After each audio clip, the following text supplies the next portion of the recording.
پورے سال ہماری ایک روٹین چلتی ہے، صبح اٹھیں گے، ناشتہ کریں گے، آفس جائیں گے، دوپہر کا کھانا کھائیں گے، پھر کچھ لوگ تھوڑی دیر آرام کرتے ہیں، کچھ نہیں کرتے، پھر چائے کا ٹائم ہے، پھر پان کا ٹائم ہے، پھر گٹکے کا، نسوار کا، سارا دن منہ چلتا ہی رہتا ہے۔ اس کے بعد جناب گھر آئیں گے، پھر رات کا کھانے میں کیا کھانا ہے، کھانا کھانا کھانا کھانا صبح سے لے کے شام۔ نارمل روٹین میں 6-7 گھنٹے کوئی انسان کھائے پیے بغیر رہ لے، کچھ بھی نہ کھائے، ایسا کہیں بھی نہیں ہوتا، پوری دنیا میں نہیں ہوتا۔ کچھ نہ کچھ تو انسان چکھ ہی لیتا ہے۔ بھئی 6 گھنٹے سے کچھ نہیں کھایا، چلو تھوڑی سی چینی اٹھا کے منہ میں رکھ لو، چلو 2 گھونٹ پانی کے ہی پی لو، ایسا ہی ہوتا ہے نا۔ چلو بھائی 2 نوالے، چلو دودھ کے دیگچی سے ڈھکن ہٹا کے 1 چمچ ملائی چاٹ لو۔ ہر آدمی کے الگ طریقے ہیں۔ کچھ بھی نہیں یار، آدھا کپ چائے پی لو، صبح سے چائے نہیں پی لو، کہہ رہے ہوتے ہیں نا۔ لیکن رمضان میں کیسی اللہ تعالیٰ روٹین چینج کراتے ہیں، ایک دم عالم اسلام میں ایک تہلکہ مچتا ہے۔ سحری تقریباً صبح 5 بجے بند ہو رہی ہے، تقریباً، اوپر نیچے، ایسا نہ ہو آپ ساری دنیا میں 5 بجے تک کھاتے رہیں بیٹھ کے، مثال دے رہا ہوں۔ 5 بجے کے بعد 6 7 8 9 10 11، دوپہر 11 بجے 6 گھنٹے ہو گئے، آپ نے نہ کچھ کھایا اور نہ پیا۔ چلو 6 گھنٹے، 12 1 بج گیا اور 8 گھنٹے ہو گئے۔ نارمل دنوں میں ایسا نہیں ہوتا کہ 8 گھنٹے تک ایک نوالا بھی آپ نہ چلیں۔ کوئی غیر مسلم آپ کے ساتھ ہو تو وہ کہے گا شاید اب کھا لے گا کچھ۔ 8 گھنٹے، 1 بجے تک کتنا ٹائم ہوتا ہے؟ 8 گھنٹے، شاید اب یہ کچھ 2 نوالے کھا لے، پھر وہ آپ کو دیکھ رہا ہے بھائی ابھی بھی نہیں کھا رہا ہے۔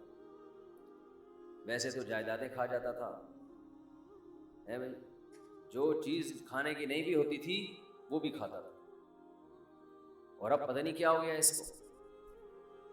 1 بجے کے بعد پھر 2 بجے، 3 4، شام 5 بج گئے اور 12 گھنٹے ہو گئے۔ وہ حیران ہوگا یار ابھی بھی نہیں کھایا اس کو۔ پھر 6 بجے، 7 جب بجے ہیں تو 14 گھنٹے ہو گئے۔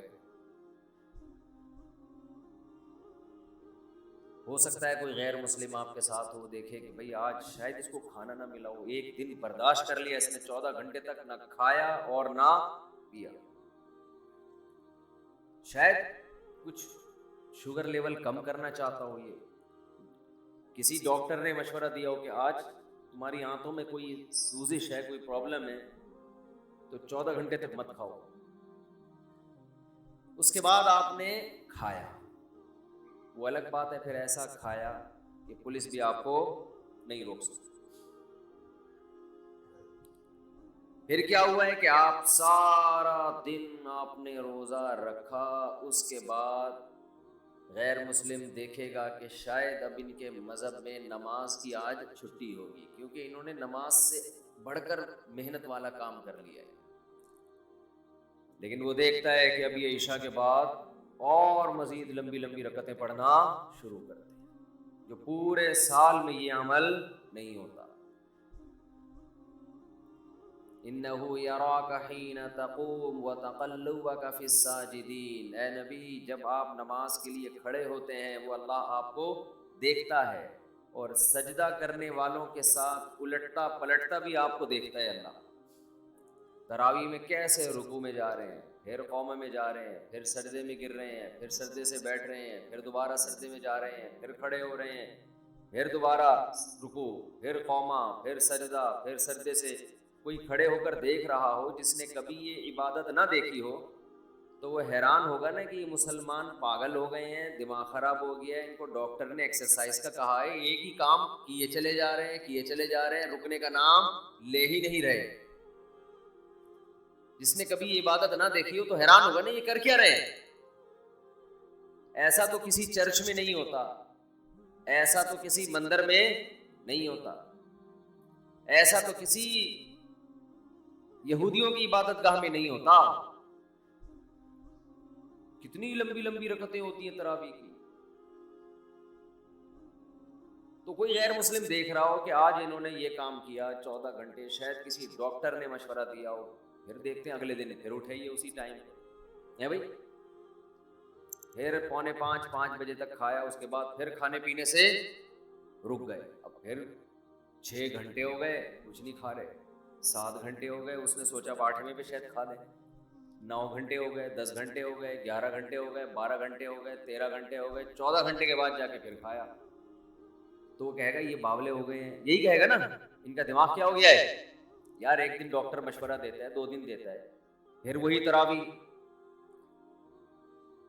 وہی مریخ سے آیا ہوا تھا نا کوئی جس کو پتہ نہیں تھا رمضان کا، اگلے دن دیکھا پھر وہی،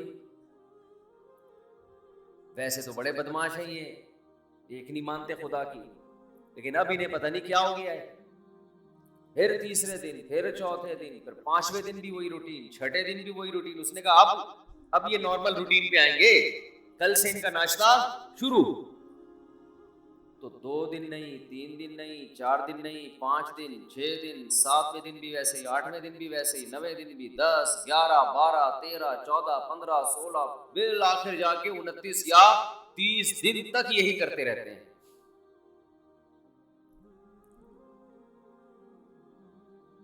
30 دن کے بعد جا کے اللہ ان کو سہولت دیتا ہے، بھائی اپنی پرانی روٹین پہ واپس آ جاؤ۔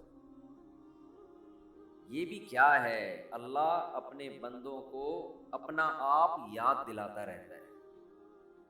کوئی ہم سے پوچھے گا تمہیں کیا ہو گیا، اچھے بھلے تم صبح سو کے اٹھتے تھے، ناشتہ کرتے تھے، کوئی صبح صبح نسوار لگا رہا ہے، کوئی صبح صبح پان کی طرف جا رہا ہے، کوئی گٹکے کی طرف جا رہا ہے، کوئی چائے پی رہا ہے، یہ کیا ہو گیا تمہیں؟ تو ہم جواب میں کیا کہتے ہیں، بھائی یہ کیوں کر رہے ہیں ہم، کس کا حکم ہے؟ اللہ کا حکم۔ تو اللہ اپنے آپ کو یاد رکھوانے کے لیے ہم سے یہ کام کرواتا ہے۔ سمجھ میں آ رہی ہے بات کہ نہیں آ رہی ہے؟ اللہ چاہتا ہے کہ میں یاد رہوں تمہیں۔ آپ کہہ سکتے ہیں کہ بھئی ہم نماز پڑھتے تھے پورے سال تو اللہ کو یاد رکھتے تھے نا، فجر بھی پڑھ رہے ہیں، ظہر بھی پڑھ رہے ہیں، عصر بھی، تو بس کافی ہے نا۔ کافی اس لیے نہیں ہے کہ یہ چیز نمازی کے لیے ایک روٹین کی چیز بن جاتی ہے، یہ عادت پڑ جاتی ہے، وہ بھول جاتا ہے، وہ سمجھتا ہے کہ جیسے بچے اسکول جاتے ہیں نا، تو بچوں کو تھوڑی پتہ ہوتا ہے میں نے اسکول اس لیے جا رہا ہوں کہ میں سائنسدان بنوں گا، میں ڈاکٹر بنوں گا، میں انجینئر بنوں گا، میں پائلٹ بنوں گا۔ بچے اس کے لیے جا رہے ہوتے ہیں ایک روٹین، ایک عادت پڑ چکی ہے، وہ کہتے ہیں زندگی میں ہم پیدا ہی اس لیے ہوئے ہیں کہ رات کو ہم نے جلدی سونا ہے، صبح اٹھنا ہے، ہماری امی نے ہمیں ناشتہ کرا کے دھکا دے کے وین میں بٹھا دینا، پھر وین جائے گی، وہاں ہم اتریں گے، ٹیچر ہمیں پڑھائیں گے، پھر چھٹی ہوگی، پھر وہاں سے گھر آئیں گے، بس۔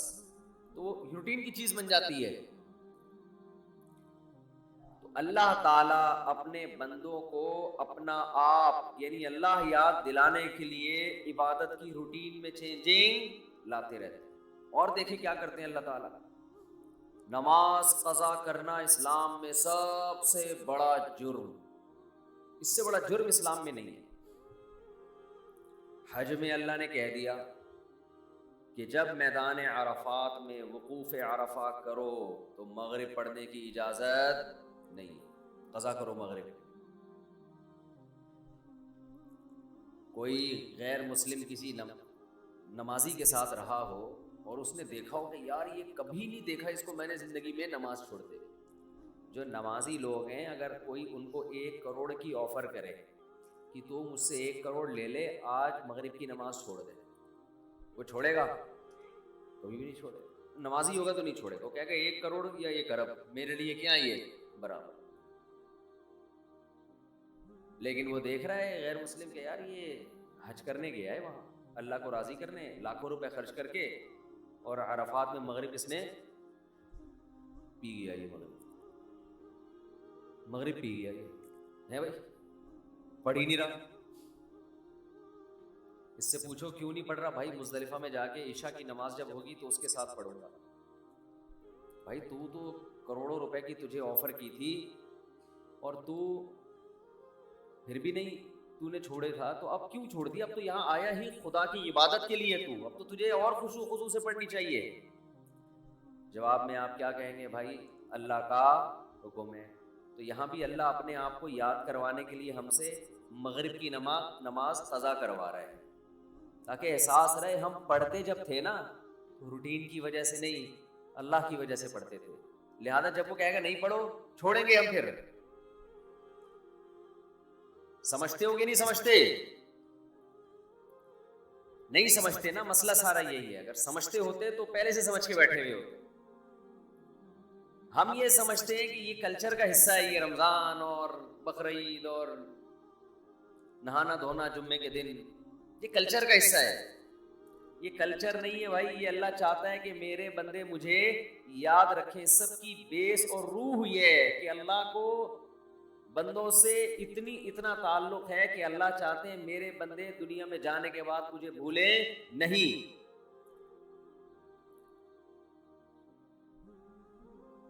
مجھے یاد رکھیں میرے بندے.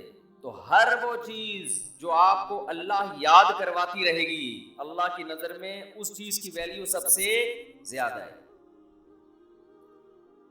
کون سی چیز ہے جو آپ کو سب سے زیادہ اللہ یاد دلاتی ہے؟ وہ عبادت ہے، دعا. سمجھتے ہیں کہ نہیں سمجھتے؟ آج دعاؤں میں زیادہ زور نہیں ہے، یہ بڑا مسئلہ ہے.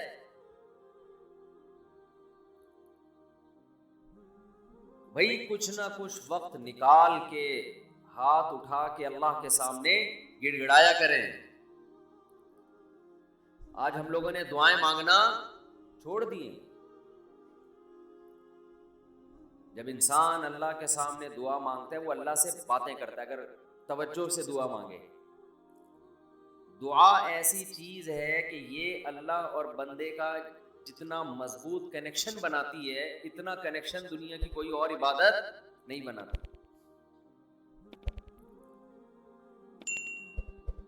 ہمیں شیطان برگلاتا ہے کہ اس سے مل کیا رہا ہے تمہیں، نظر تو کچھ بھی نہیں آتا، ملتا تو کچھ بھی نہیں ہے. یہ شیطان کا بہت بڑا دھوکہ ہے، وہ بندے اور اللہ کے تعلق کو مضبوط نہیں ہونے دیتا. حضرت عمر رضی اللہ تعالی عنہ فرمایا کرتے تھے کہ مجھے اس کی زیادہ فکر نہیں ہوتی کہ میری دعائیں قبول ہو رہی ہیں کہ نہیں ہو رہی، مجھے زیادہ فکر اس کی ہوتی ہے کہ دعائیں مانگنے کی توفیق مل رہی ہے کہ نہیں مل رہی. دعائیں مانگنے کی توفیق مل رہی ہے اس کا مطلب قبول ہو رہی ہیں. فوکس تو اس کو کرو کہ دعا مانگ رہے ہیں کہ نہیں مانگ رہے. یہ کیسے ہو سکتا ہے کہ اس احکم الحاکمین کے سامنے ہاتھ اٹھاتے ہوں اور وہ خالی ہاتھ واپس کرتا ہو؟ تو آج دعاؤں میں جان ختم ہو گئی، دعائیں مانگنا چھوڑ دو. یہ جو میں نے قرآن کی آیت پڑھی ہے، رمضان اور دعا کا آپس میں بہت گہرا تعلق ہے، بہت گہرا. جب انسان اللہ کے لیے کوئی عبادت کرتا ہے، کوئی قربانی دیتا ہے، اللہ کا نام قرآن میں ہے شکور، قدردان. شکور کسے کہتے ہیں؟ قدردان. آپ تھوڑا کرو وہ اس کی قدر بہت زیادہ کرے. کچھ لوگ ناقدرے ہوتے ہیں نا، آپ کچھ بھی کر لیں ان کے لیے کہتے ہیں نا ناقدرہ ہے، میری بات کو ویلیو ہی نہیں دیتا، میرے احسان کو ویلیو ہی نہیں دیتا. اس لیے علماء کہتے ہیں کہ افطار کے وقت دعا کرنی چاہیے. کیوں؟ آپ نے سارا دن اللہ کے لیے ایک قربانی دی ہے. یہ بڑی بات ہے. آپ کی نظر میں شاید اس کی ویلیو نہ ہو، اللہ کی نظر میں اس کی بڑی ویلیو ہے کہ میرا بندہ نے مجھے دیکھا نہیں ہے اور اس نے سارا دن میرے لیے کھانا پینا چھوڑ دیا. کیا کر رہے ہیں؟ یہ مکھی تنگ کر رہی ہے، لیکن اتنا ایسے نہ پکڑیں کہ مکھی سے زیادہ آپ تنگ کرنا شروع کر دیں. بس بھاگ گئی، نام ہی کافی ہے. تو کیا بات چل رہی تھی یار؟ دعا کی تو چل رہی تھی یہ یہاں. ہاں افطار کی بات کر رہا تھا.